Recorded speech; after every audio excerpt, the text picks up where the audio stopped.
Operation Bloodstone sounds like a B-grade horror movie, something with a castle and Nazi vampires. The reality is stranger. It begins in the early days of the Cold War, when atomic bombs were new and the world was still coming to grips with the possibilities.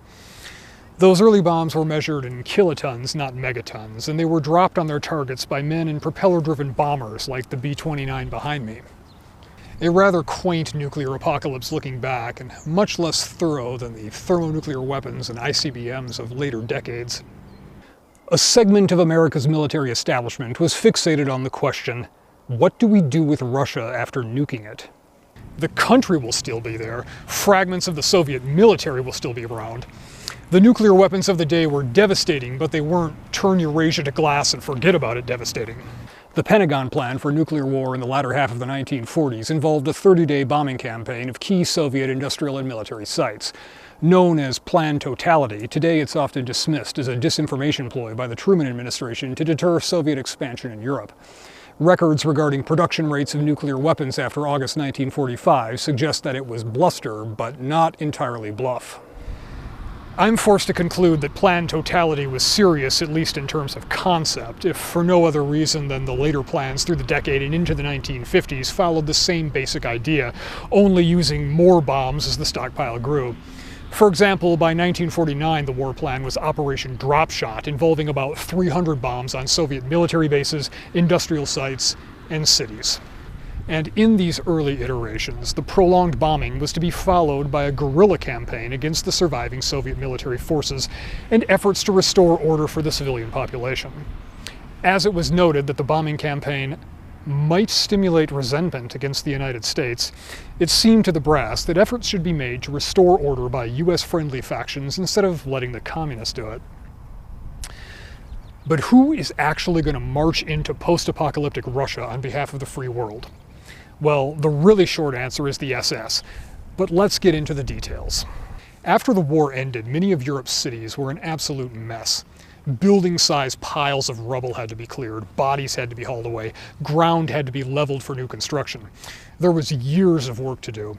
There were also a lot of soldiers standing around in need of paying jobs, and so they were organized into labor battalions. This opened up an opportunity to prepare an army in Europe without looking like we were preparing an army. Now, not all of the men in these labor battalions were good candidates for this kind of thing. A lot of them had been regular German army. They just wanted to rebuild their lives. Men from all over Europe were part of the labor battalions, and most of them were hired workers, and that's it. But there were also quite a few from Eastern Europe and Russia. They couldn't go home, their countries were behind the Iron Curtain. They had combat experience, and they were already adapted to military discipline, many of them having been volunteers in various Waffen-SS units on the Eastern Front. Some of them spoke Russian, which would be a plus when trying to win hearts and minds in the post-atomic glowing snow, and in the meantime they're employed and kept under control. The whole SS thing was a bit touchy given the war crimes and all. Some of the foreign volunteer units in the East were particularly bad in that regard. Not that the whole gentleman's war myth of the regular German officer corps has much basis in reality, in any army ever. And so, in the late 1940s, General Robert McClure, whom you might remember from such post-war innovations as psychological warfare and special forces, authorized a plan for post-nuclear guerrilla war in the Soviet Union using these labor battalions as cover. This was also tangled up with the CIA using German intelligence assets, for example the Gehlen organization discussed in the previous installment, as a key part of its spy program against the Soviets. And a lot of the manpower came from German-aligned foreign volunteer units that fell under the umbrella of the SS. There was a lot of variation here as far as complicity in war crimes goes. On the one end was the Vlasov battalion, a group of Soviet defectors under the command of General Andrei Vlasov. General Vlasov served with the Soviet army against the Germans when he was initially in command of the defense of Kiev. Steady retreat toward Moscow, where he got himself a promotion after a successful counterattack, and then he was sent to Leningrad to push the Germans back, and got cut off, stomped, and captured with something like 30,000 of his soldiers. And he blamed Stalin for this, for sending his army into a place surrounded by the enemy with insufficient support. This eventually prompted him to approach the Germans with the possibility of a Russian liberation army. He was also the son of what we think of as poor farmers, or as the Bolsheviks termed them, kulaks, the closest thing pre-Soviet Russia had to a middle class. The kulaks did not fare well under the communists. So while Vlasov had spent his military career in the regime's good graces, he had both personal and professional reasons to be opposed to it.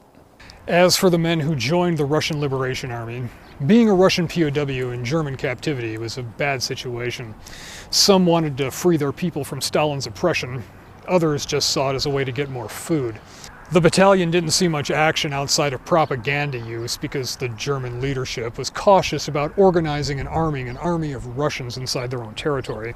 Unsurprisingly, the Soviets saw Vlasov as a devious, craven traitor. Even today, if you follow the Ukraine war in Russian media, they'll periodically refer to opponents of the war as Vlasovites. But these labor battalions also employed volunteers from Latvian and Estonian SS units, some Albanians, some Poles, Ukrainians, many of them led by the same officers they served under during the war.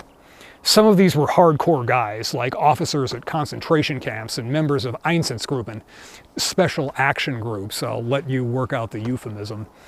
And during the late 1940s, these units were trained and equipped as light infantry to use in a hypothetical war with the Soviet Union. Essentially, the United States reconstituted entire SS units as part of a covert operation under the guise of reconstruction work. Of course, these recruits weren't told exactly what they were being trained and equipped for, largely because there were Soviet spies in all of these groups and the military and CIA knew it. But if you're raising an expendable army to send into a toxic wasteland, maybe you don't want to let them know the details. And while this surreal command and conquer campaign never happened, the CIA used it as a transfer point for agents connected to the Gehlen organization, embedding saboteurs and spies in the labor battalions until the opportunity arose to slip them into Soviet-controlled territory. This secret army was also used for various guerrilla operations in Eastern Bloc countries, Albania for example, and assassinations with varying levels of direct oversight. One particularly notable example involved a group in West Germany in the 1950s calling itself the League of Young Germans, many of whom were Army or SS veterans. The group was funded by the CIA, about $6 million a year in adjusted dollars, and the League was supposed to act as saboteurs and guerrillas in the event of a Soviet attack. So they figured that the best thing they could do for Germany in that event would be to eliminate government officials that weren't sufficiently anti-communist. So they planned to assassinate the leaders of the Social Democrat Party, which, anyway, they got caught and the CIA tried to cover it up with their ham fists and double talk. It made the New York Times back when the paper actually did journalism. It was all very embarrassing for the agency. By the time there were congressional hearings about all this in 1976, its time had already passed. Nuclear war planning no longer required hordes of foreign pawns to run into the wasteland, and all the old Nazis were way too long in the tooth for this kind of thing. By that time, a new form of war had taken shape, and Bloodstone was a piece of that transformation. It's part of a direct line from the clandestine actions of the OSS with European resistance groups in the Second World War to the Green Berets, officially formed in 1952 as special forces to train and direct local proxies and guerrilla campaigns in the overthrow of governments, on through to the practice of removing elected leaders in favor of American-friendly autocrats like the Shah in Iran or Pinochet in Chile. It's seen today with the heavy reliance on American and NATO military advisors in places like Ukraine, squeezing maximum benefit from local forces without having to openly commit to the conflict. It's part of the transformation of war from a massive industrial conflict between major powers to a chess game, one where the great powers fight through proxies, sacrificing smaller countries and paramilitary groups in a global game of power politics. War by assassinations, destabilization, and puppet regimes to give a layer of deniability. And it coincides with the CIA having burrowed itself deep into American policymaking and its partner, the Gehlen organization, growing into the intelligence service of West Germany. It's the birth of the modern world of secret wars undertaken by unelected officials using the trappings of a constitutional republic as cover for a very different sort of entity making foreign policy decisions. It's one piece of a greater story of the two eagles birthing something new into the world. We accomplish what others cannot accomplish and go where others cannot go.